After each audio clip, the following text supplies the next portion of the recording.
بسم اللہ الرحمن الرحیم اعوذ باللہ من الشیطان اللعین الرجیم بسم اللہ الرحمن الرحیم الحمدللہ رب العالمین الصلاۃ والسلام علی رسول الثقلین محبوب رب المشرقین المغربین جد الحسن والحسین ابو القاسم محمد اللہم صلی علی محمد وعلی محمد وجل وعلی اہل بیتہ طیبین الطاہرین المعصومین المظلومین بسم اللہ الرحمن الرحیم سبحانک سبحانک یا لا الہ الا انت الغوث الغوث خلصنا من النار یا رب.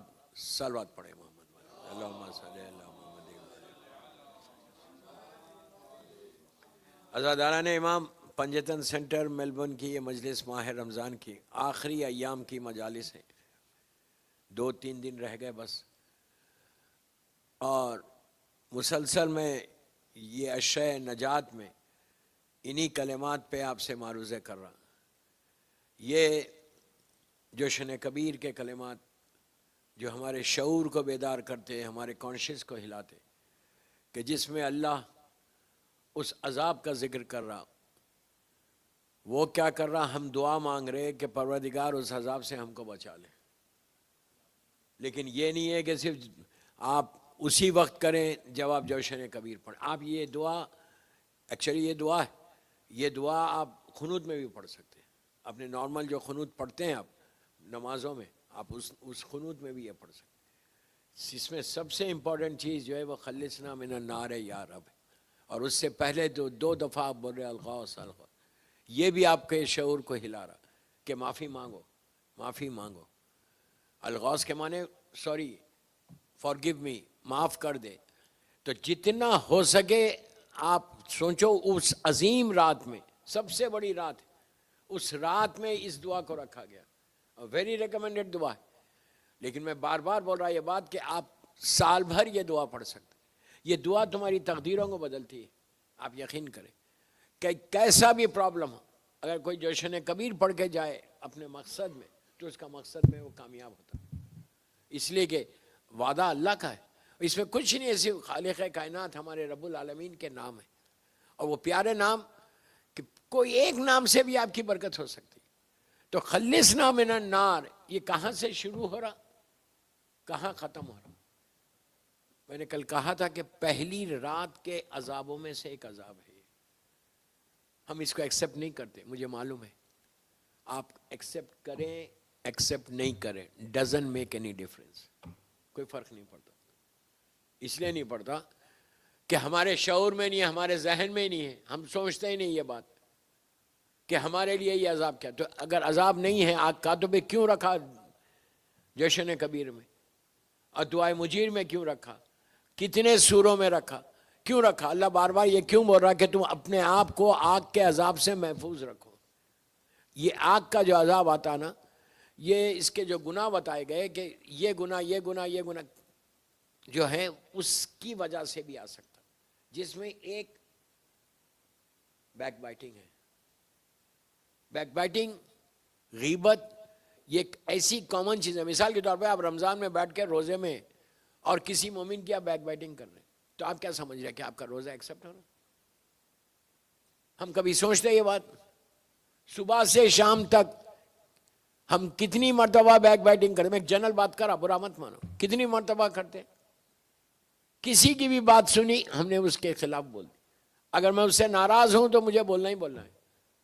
تو یہ کوشش کرو رمضان میں جو بولا گیا کہ صرف فاقہ نہیں ہے، کان کا بھی روزہ ہے، زبان کا بھی روزہ ہے، آنکھ کا بھی روزہ ہے. زبان کا روزہ یہ کہ اگر آپ کی زبان سے کسی مومن یا مومنہ کے لیے بیک بائٹنگ، آپ غیبت کر رہے ہیں. اور غیبت کیا ہے؟ غیبت ایک ورڈ ہے کہ ہم اگر آپ کسی سے بات کریں، کسی سے پوچھیں، کوئی بھی نہیں بولتا میں غیبت کرتا ہوں. کوئی مومن نہیں بولے گا کہ میں غیبت کرتا ہوں. سب یہ بولتے ہیں نہیں میں نہیں کرتا. بٹ واٹ از غیبت؟ کیا چیز ہے یہ بیماری؟ یہ کینسر ہے. کینسر آپ کو پتہ بھی نہیں چلے گا. 4th سٹیج کے بعد جا کے معلوم ہوگا کہ جب اب تم نیچے لحد میں جاؤ گے، تم جن کی غیبت کی ہے وہ ساری نیکیاں تمہاری اس کے پاس چلی گئی. تم کو پتہ ہی نہیں چلا. جیسے میں کہہ رہا نا کینسر 4th سٹیج کا, کہ لاسٹ سٹیج پہ معلوم ہو رہا کیا رہے اس کو تو کینسر ہو, یہ سٹیج پہ سب ختم ہو گیا.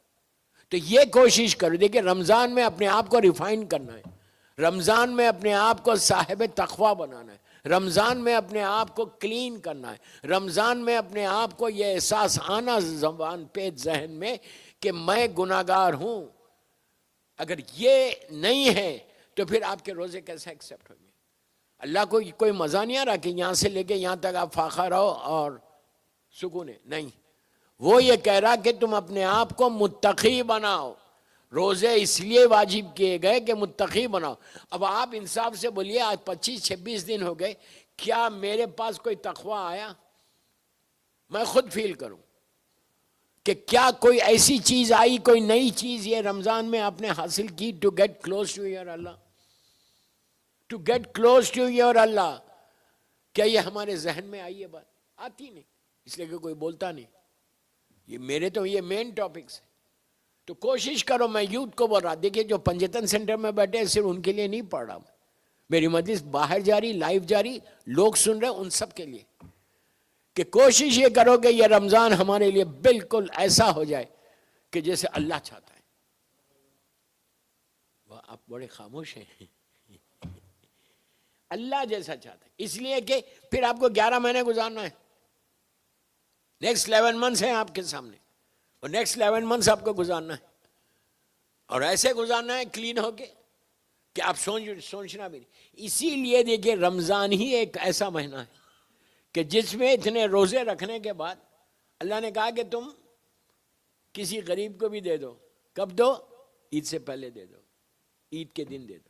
فطرہ, مجھے یہاں کی مینجمنٹ نے بتایا کہ فطرہ جو ہے, اگر آپ نارمل ویٹ لیتے ہیں, آٹا جس کو بولتے ہیں, وہ $6 کا ہے اگر نارمل کھاتے ہیں. تھوڑا میری زبان میں تھوڑا ریفائنڈ کھاتے ہیں, ہائی کوالٹی کی روٹی کھاتے ہیں, تو پھر $8 دینا پڑے. پہلے 6 ہے یا 8 ہے.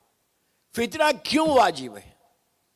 فطرہ کیوں نکالنا؟ آپ 30 روزے رہے میلبورن میں, اور آپ نے کہا ٹھیک ہے یار فطرہ نکال لیں گے, کوئی بات نہیں. نکال لیں گے نہیں, نکالنا ہے. یہ ذہن میں مت رکھو کہ میں نکال لوں گا. نکالنے سے کچھ نہیں ہوتا. یو ہیو ٹو, مسٹ ہے. اور چاول جو رائس کھاتے ہیں, یا رائس والے تو کوئی نظر بھی نہیں آ رہے مجھے, جو رائس کھاتے ہیں وہ بھی اگر نارمل رائس ہے جو کھاتے ہیں تو $12 ہے, اور جو بالکل ہائی کلاس کے رائس کھا رہے, ہائی کوالٹی کے کھا رہے, تو وہ لوگ $15 پے کریں گے. 12-15 رائس میں ہے, اور 6 اور 8 جو ہے روٹی میں. ایک چیز یاد رکھو, جتنا ہو سکے زیادہ نکال دو کہ آگے پیچھے کچھ نہ ہو. اور فطرہ اس لیے واجب ہے, جیسا آپ اور عید سے پہلے دینا ہے. اب عید سے پہلے یہاں پنجتن سینٹر میں یہاں کی جو مینجمنٹ ہے, ان لوگوں نے ارینجمنٹ کیا ہے کہ آپ ان کو بھی دے سکتے, اور یہ لوگ عید سے پہلے ڈسٹریبیوٹ کر دیں گے. سید کا فطرہ الگ ہے, غیر سید کا فطرہ الگ ہے. انہیں مطلب سید کو بھی نکالنا ہے, غیر سید کو بھی نکالنا ہے. تو جب بھی آپ مینجمنٹ کو دیں تو اب یہ بول کے دیں کہ یہ سید کا فطرہ ہے یا یہ غیر سید کا فطرہ, تو ہر بات کلیئر ہو جاتی. اور اس لیے اس میں اتنا ضروری ہے کہ اگر کوئی فطرہ نہیں نکالتا اور اس کے روزے اللہ کی بارگاہ میں نہیں قبول ہوتے, معلق رہتے, تو فائدہ کیا ہوا؟ 30 دن روزے رکھ کے پھر آپ نے جو ہے نا اپنے روزوں کو بارگاہ الہی میں پہنچائیں. اس لیے کہ روزے ایکسیپٹ ہوں گے تو انعام ملے گا, روزے ایکسیپٹ ہوں گے تو اللہ کے پاس عیدی آئیں گی, روزے ایکسیپٹ ہوں گے تو کچھ نعمتیں آئیں گی آپ کی. اس لیے کہ جو آپ نے اتنی راتوں میں محنت کر کے دعائیں مانگی ہیں, اتنے اعمال کیے ہیں, تو اس کا کوئی فائدہ تو ہو. اور عید سے پہلے اس لیے نکال دو گے جیسے تم اپنے بچوں کے ساتھ عید کر رہے, غریب بھی عید کر لے, غریب کے بچے بھی عید کریں. یہ سب سے بڑی فکر ہونا چاہیے کہ غریب ہمارے ساتھ, ہم تو عید کر رہے, ہمارے پاس تو بہترین نعمتیں, لیکن اس کے لیے لازم ہے کہ وہ غریب شیعہ, غریب سید, غریب بیوہ, ان کو دینا کس کو ہے؟ غریبوں کو دو, یتیموں کو دو, مسکینوں کو دو, رشتہ داروں کو دو. اگر آپ سمجھتے کہ یہ رشتہ دار مستحق ہے تو آپ دے دو. فیوریٹزم نہیں, مستحق ہے تو آپ کو دینا ہے. اور بہترین عمل یہ ہے کہ آپ یہاں پہ اگر آپ بھیج رہے انڈیا پاکستان میں جہاں پہ بھی بھیج رہے آپ بھیج دیں, لیکن ابھی بھیج دیں. اس لیے ابھی بھیج دیں کہ غریب تک اگر فطرہ پہنچ گیا تو وہ کچھ پریپریشن کرے گا نا, تیاری کرے گا عید کی. جیسا ہمارے بچے عید کی تیاری کرے ویسے غریب بھی کرے, اور جتنا غریب کرے گا فطرہ پہنچے گا, وہ لوگ خوش ہوں گے, ان کا کام ہوگا. تو یہ پوری ٹرائی کرو کہ فطرے کے معاملے میں کبھی بھی ایف اینڈ بٹ نہیں, اتنا کیوں ہے, اتنا کیوں ہے, اتنا کیوں, کبھی یہ نہیں سمجھ. اس لیے نہیں سمجھنا کہ یہ پیسہ غریب کو جا رہا ہے, یہ پیسہ تمہارے روزوں کو قبول کر. 30 دن کے روزے $8 کے اوپر رکے ہوئے, آپ سوچ رہے اتنی محنت, صرف روزے نہیں, پورے رمضان میں جو محنت کی ہے تم نے عبادتوں میں, وہ پورا ڈیپینڈ کرتا کہ تم نے فطرہ نکالا یا فطرہ نہیں نکالا. یہ اتنا امپورٹنٹ ہے کہ میرا ایک روزہ بھی ایکسیپٹ نہیں ہوگا اگر فطرہ میں نہیں نکالوں. واجب ہے, لازم ہے. اچھا شیعہ سنی سب کے پاس ہے, سبھی نکالتے ہیں. یہ شکر ادا کرو کہ اسلام یہ چاہتا ہے, اللہ یہ چاہتا ہے کہ ایک پیسے والا اگر عید کر رہا تو غریب بھی عید کرے برابر, ایک بھوکا ہے وہ بھی عید کرے. کوئی شخص عید کے دن بھوکا اور پیاسا نہ رہے, اس لیے کہ تم نے اگر فطرہ دے دیا پابندی سے تو پھر کوئی پریشان نہیں ہوگا. لازم نکالیے, لازم نکالنا, اور ایز سون ایز پاسبل. یہ نہیں کہ یار لاسٹ مومنٹ پہ نکالیں, بھول گئے تو عید کی نماز سے پہلے نکالنا ہے. تو یہ ایک بتایا گیا کہ عید کی نماز سے پہلے, لیکن آپ پہلے بھی نکال سکتے. آج بھیج دیں, اور نیت آپ عید کے دن کر لینا, نیت عید کے دن کر لینا کہ میرا فطرہ میں نے دے دیا. اچھا کس کس کا ہوگا؟ آپ کے وائف, آپ کے بچے جو یہاں پہ جو آپ کے پاس ہے. وائف اگر ایک دن کا بھی بچہ ہے, نیو بورن بیبی, اگر اسی دن بچہ پیدا ہوا اور اس نے فیڈ لیا اسی دن عید سے پہلے, اس کا بھی فطرہ نکالیں گے. یہ نہیں ہے کہ جو مہمان آپ کے پاس آئے, مثال کے طور پہ آپ کے گھر پہ کوئی ایک دن پہلے کوئی مہمان آ جائے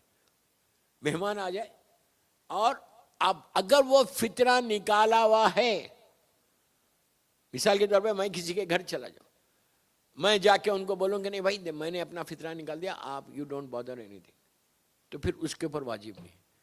اور اگر وہ نہیں نکالا ہوا ہے, یہاں پہ کوئی ایسا نہیں ہے کہ جو $8 یا $10 یا $12 نہیں دے سکتا, کوئی ہے ہی نہیں ایسا. ماشاءاللہ, شکر ہے اللہ کا کہ ہر آدمی ایفورٹ کر سکتا. $8 کیا ہے, $6 کیا ہے, $12 کیا ہے, مطلب ہر آدمی ایفورٹ کر سکتا. تو اب آپ کا فرض ہے کہ فطرہ ایز سون ایز پاسبل نکال دو. اور آپ کہیں بھی جاؤ, اگر ایک دفعہ آپ نے فطرہ نکال دیا, پھر آپ کسی کے گھر پہ کھانے پہ جا رہے تو اس کو پریشان ہونے کی ضرورت نہیں ہے. آپ جا کے بول دیں کہ کب جا رہے کھانے پہ, 29 تاریخ کو, 29 کو, جس دن چاند ہوتا. آپ اس کو صاف بول دیں کہ نہیں میں نے اپنا فطرہ نکال دیا, تو پھر اس کو پریشان ہونے کی ضرورت نہیں ہے. تو لیکن آپ کو نکالنا لازم ہے. اگر بچے گھر میں ہیں تو ایک ایک بچے کا فطرہ ہوگا. ایون اگر آپ کے گھر میں سرونٹ ہے, کام کرنے والی کوئی ہے, یہ کام کرنے والا کوئی ہے, اور وہ آپ کے ڈیپینڈنٹ ہے, آپ کے اوپر ڈیپینڈنٹ ہے, تو وہ آپ کے گھر میں رہتا ہے, اس کا بھی آپ نکالیں گے. اگر وہ اپنا نکال رہا ہے تو کوئی بات نہیں, کوئی زبردستی نہیں ہے کہ آپ ہی نکالنا. اگر وہ آنے والا نکال رہا تو کوئی مسئلہ نہیں, وہ بولا نہیں میں نے تو اپنا فطرہ نکال دیا. اور لیکن اس میں آپ ایزی مت لو, بار بار اس پہ بول رہا, ایزی لوگے روزے ختم ہو جائیں گے, کوئی فائدہ نہیں ہوگا. رمضان کا $1 کا فائدہ نہیں ہوگا, 1% آپ کو اس کا ثواب نہیں ملے گا اگر تم نے فطرہ نہیں نکالا. اور یہ بھی نہیں کر سکتے کہ آپ نے نکال لیا میلبورن میں اور آپ نے کہا ٹھیک ہے یار جب پاکستان جائیں گے, جب انڈیا جائیں گے 1 مہینے کے بعد ویکیشن پہ, تو جب دے دیں گے. یہ نہیں کرنا. یہ کیا تو کوئی روزہ قبول نہیں ہے, کوئی دعا تمہاری ایکسیپٹ نہیں ہوتی. آپ کو عید سے پہلے ہی دینا ہے. اس کی لاجک یہ نہیں ہے کہ $6 $8 تم دے رہے کسی کو. لاجک یہ ہے کہ جہاں جا رہے مستحق تک پہنچ جانا, اور وہ بھی ویسے ہی عید کرنا جیسا تم عید کر رہے. Is it clear? تو یہ بہت ضروری ہے, ہم سب پہ واجب, سب کو پتا ہے لیکن میں جسٹ آپ کو بتا رہا.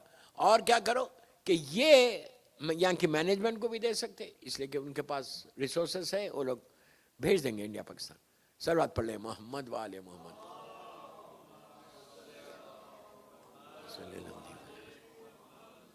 دوستو رمضان جا رہا, گزر جا رہا, اب کوئی گارنٹی ہے کہ آئندہ رمضان تک ہم رہیں گے؟ کوئی بھی نہیں ہے. اس کے لیے افسوس کرو, جتنا ہو سکے گڑ گڑا کے دعا کرو. یہ لاسٹ ڈیز ویری امپورٹنٹ. ہم لاسٹ ڈیز افطار پارٹیز میں گزارتے ہیں. ہمارے پاس افطار پارٹیز ہو, ہم ہلا گلا, یہ ہلا گلا کا مہینہ نہیں ہے, وہ آپ نارمل اس میں کر لیں.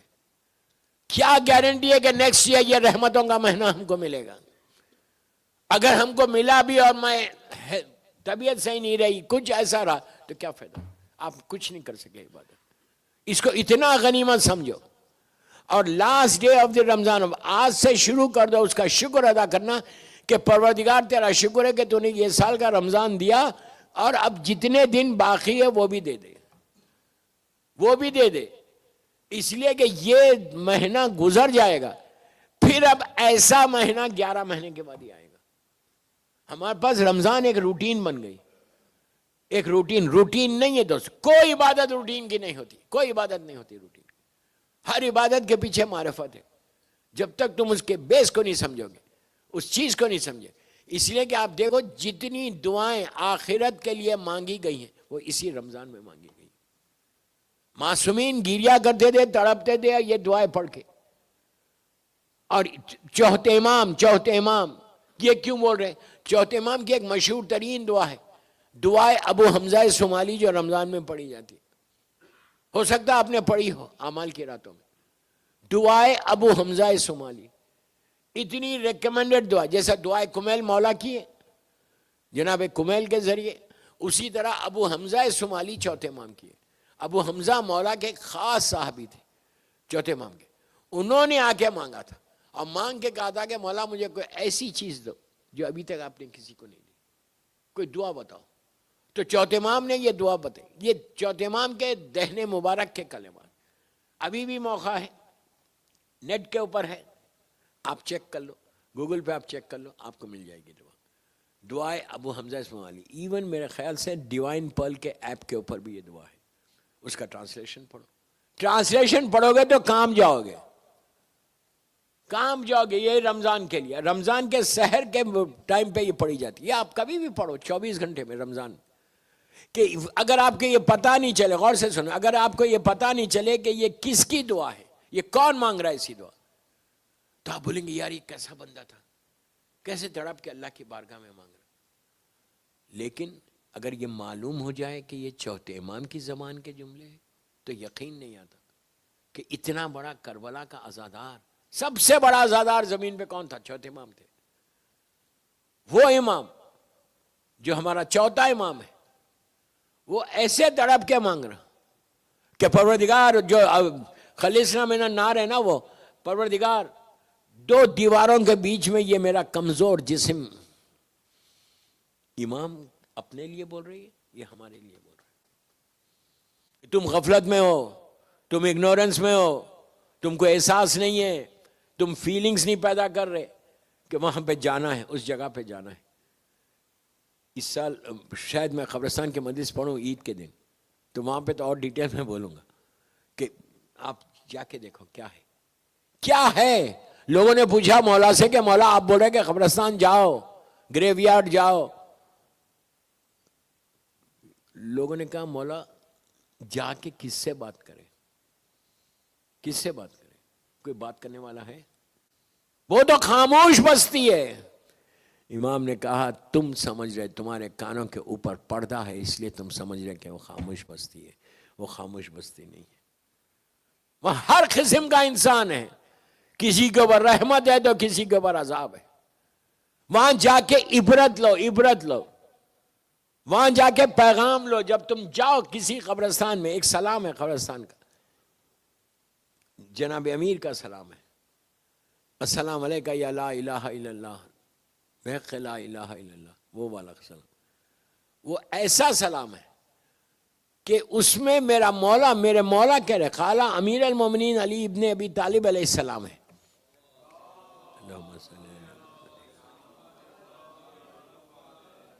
وہ ایسا سلام ہے اگر امام بولتے ہیں کہ کوئی شخص وہ سلام پڑھے گا، 1 یا 2 منٹ کا سلام، اگر سلام پڑھے گا تو اس کے اور اس کے ماں باپ کے 25 سال کے گناہ اللہ معاف کر دے گا. سن لیا آپ نے؟ کتنی آسانی سے سنا نہیں کہ یہ ہماری فکر ہے کہ ہمارے پاس گناہ ہی کیا ہے، 25 سال کے گناہ. مولا بول رہا، میں نہیں بول رہا، مولا بول، اس میں لکھا ہوا ہے 25 ایئرس کے تمہارے ماں باپ کے گناہ معاف. تو روز سلام پڑھو کہ اپنے ماں باپ کے گناہ تم روز معاف کروا سکو، تمہارے بھی معاف ہو. رمضان میں بہترین اعمال میں سے یہ بھی ہے کہ 1 منٹ کی زیارت ہے، وہ قبرستان کی زیارت. ہو سکتا ہے یہاں کے قبرستان میں ہو، اگر کسی کے پاس نہیں ہے تو مجھے واٹس ایپ کیجئے، میں آپ کو بھیج دوں گا. اتنا ریکمنڈ ہے. مولا بول رہے کہ 25 سال کے تمہارے ماں باپ کے گناہ معاف ہو جائیں گے. تو اب سوچو اگر رمضان میں تم نے اپنے ماں باپ کے روز یہ گناہوں کو معاف کروایا، آپ بولیں گے ہم کیسے معاف کروا سکتے ہیں؟ آپ یہ کیا پڑھتے ہیں قنوت میں؟ رب اغفر لی ولوالدی وللمؤمنین یوم یقوم الحساب نہیں پڑھتے؟ کیا کر رہے ہیں؟ وہی تو معافی تو کروا رہے ہیں. رب ارحمہما کما ربیان صغیرہ، یہی تو پڑھ رہے ہیں کہ اللہ تو رحم کر میرے ماں باپ پہ. واجب ہے بیٹوں پر، بیٹی پر واجب ہے کہ وہ بولے. اور رمضان سے بہتر کون سا مہینہ ہے؟ یہ آخری ایام میں اپنے والدین کے اوپر جتنی رحمت نازل کروانا چاہ سکتے کروا دو. اگر ان کے اوپر، ماں باپ کے اوپر رحمت آئے گی نا تو وہ ساری رحمت تمہارے اوپر بھی پلٹ کے آئے گی. کیوں؟ کہ تم نے ماں باپ کا خیال رکھا. یہ لازم ہے دوستو، صرف اپنے لیے نہیں ہے کہ میرے اوپر رحمت ہے، نہیں، سب سے پہلے تمہارے مرحوم ماں باپ کے اوپر، اگر زندہ ماں باپ ہے اس کے اوپر بھی رحمت ہے. تم اگر ماں باپ کے لیے کرو گے تو پھر then you'll get it back، پھر ان کی وجہ سے تم کو بھی مل جائے گا. ایک صلوات پڑھ لیں محمد وآل محمد. یہ افطار سے پہلے کی صلوات ہے، بہت آہستہ آہستہ نہیں، بآواز بلند پڑھیں یار. اللہم صلی علی محمد وآل محمد وجل. بہرحال تو کوشش یہ کرو، ٹرائی یہ کرو کہ روزوں کو قبول کرانے کی فکر ہونا. روزہ تو رکھ لیا آپ نے، اب آپ کو فکر کیا ہونا کہ یہ میرا روزہ ایکسیپٹ ہو جائے، یہ میرا روزہ ایکسیپٹ ہو جائے، یہ میرا روزہ ایکسیپٹ ہو جائے، یہ میرا روزہ ایکسیپٹ ہو جائے. گرانٹیڈ مت لو کہ میں نے صبح فجر پہ نیت کی تو شام تک میرا روزہ ہے تو ہے، نہیں، کبھی بھی ختم ہو جائے گا. ہمارے گناہوں کی وجہ سے کبھی بھی ایکسیپٹ نہیں ہوگا.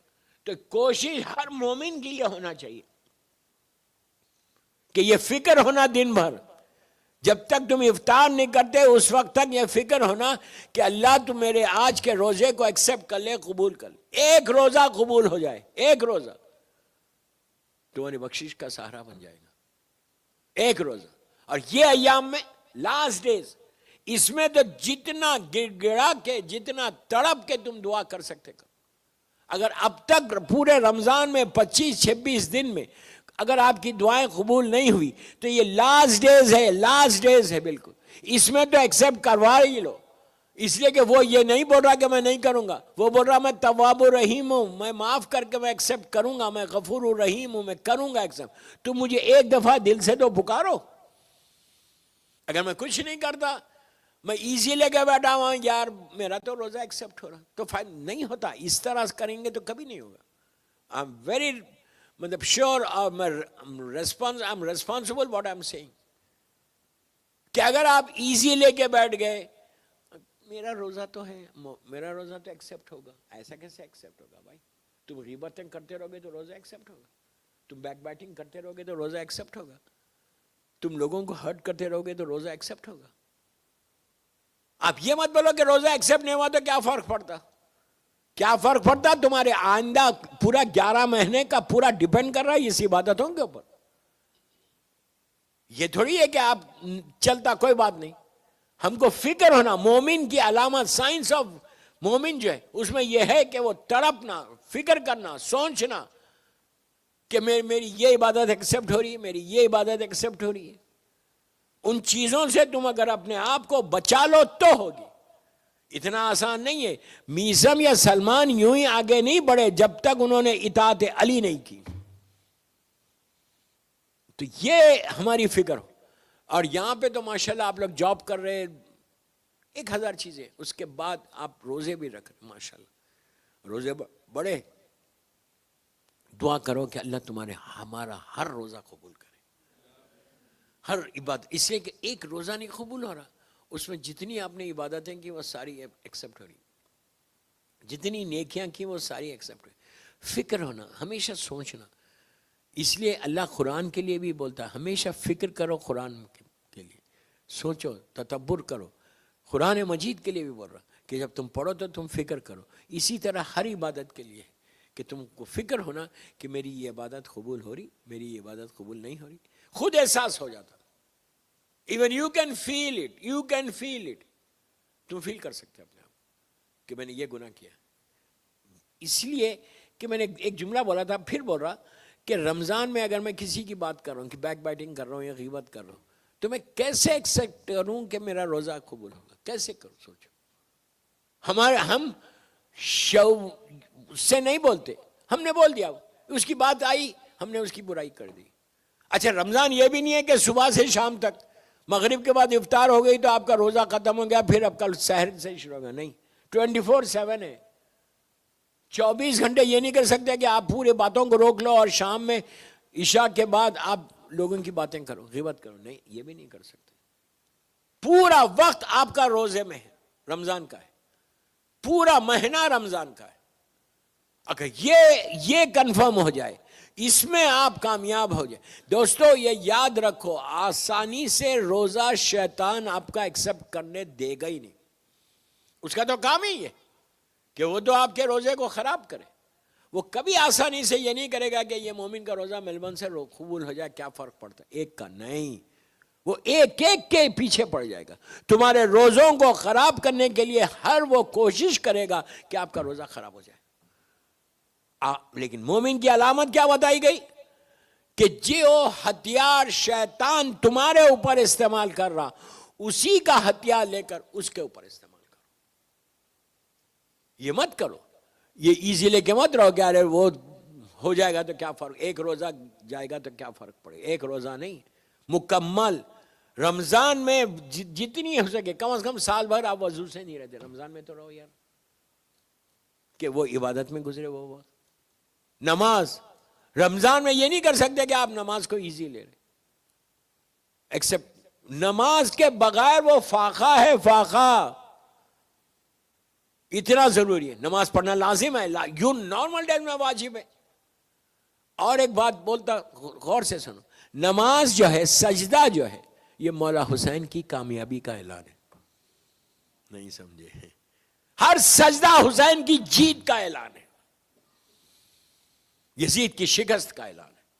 اگر یہ چاہتے ہو کہ تمہارے عمل سے مولا حسین کربلا کی جیت کا اعلان ہو, تو سجدوں کو کبھی اگنور مت کرو, نماز کو کبھی اگنور مت کرو. نماز اگر گئی, وہ مشہور حدیث ہے چھٹے بام کی کہ اگر نماز قبول تو ساری عبادتیں قبول, نماز قبول تو ساری عبادتیں قبول. تو نماز میں کنسنٹریشن کے ساتھ کتنی دیر یار, 17 رکعت پڑھنا ہے, 20 منٹ, 24 آورز میں 20 منٹس اللہ مانگ رہا تم سے, جسٹ 20 منٹس. اگر 20 منٹ تم اللہ کے لیے نہیں دے سکتے, جو تم کو پوری زندگی دے دی, ہر چیز اس نے دی, تو پھر فائدہ کیا, پھر وہ انسان کیا ہے.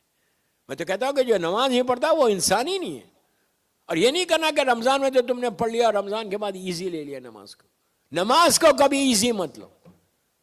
جیسے رمضان میں تم نے ریلیجیسلی نماز پڑھی اور ویسی پڑھنا پورا سال.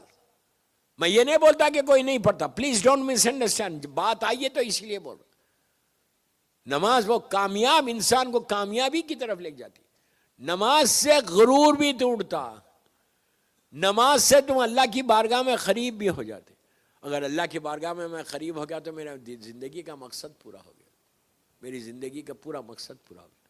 تو بہرحال دوستو, وقت تیزی سے نکل گیا, اور فطرے کے بارے میں بھی میں نے بتا دیا کہ کوشش کرو آج ہی نکال دو, کل نکال دو, عید پتہ نہیں کب ہے, جتنا ہو سکے نکالو اور مستحق تک پہنچانے کی کوشش کرو. صلوات پڑھیں محمد و آل محمد.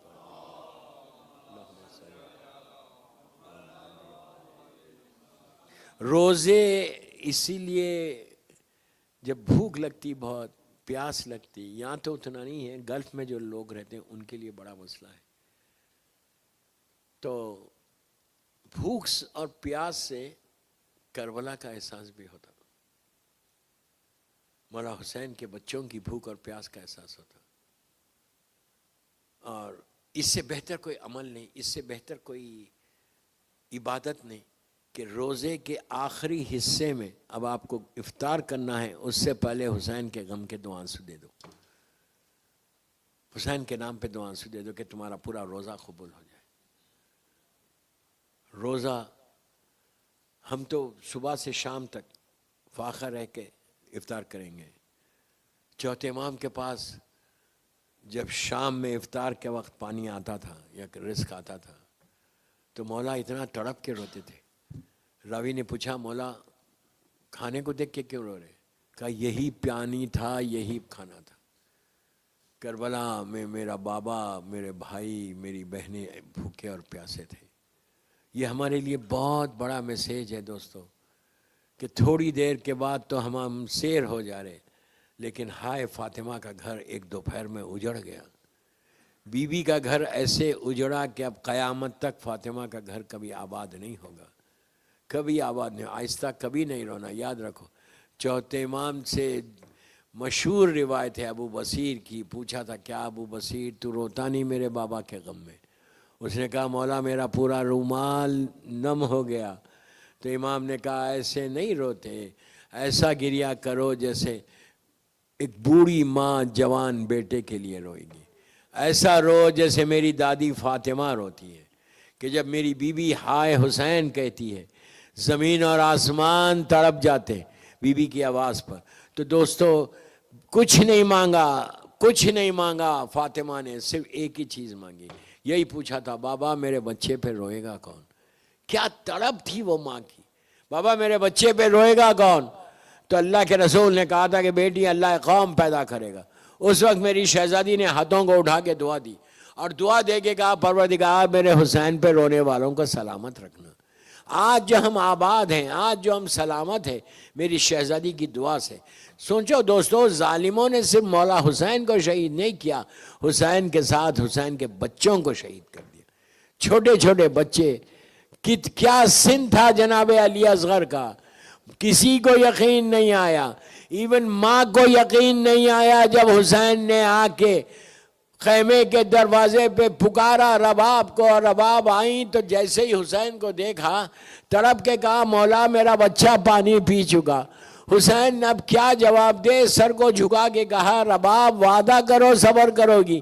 بیوی نے کہا میں وعدہ کرتی ہوں۔ بس دوستو حسین نے ابا کے دامن کو ہٹا دیا، ماں کی چیخ نکل گئی، یقین نہیں آیا علی اصغر کو دیکھ کر، آگے بڑھ کے آغوش میں لے کے کہا میرے بچے، ارے ابھی تو تم مسکرا رہے تھے علی اصغر، یہ کیا غضب ہو گیا کہ من کا ڈھل گیا، باچوں میں خون، تاریخ میں ماں کا ایک فقرہ کہ تمہارے اتنے بچے بھی ذبح کیے جاتے ہیں۔ الہی سیدی و مولایا، پروردگار میرے مولا حسین کے معصوم بچوں کا واسطہ ہماری یہ مختصر سی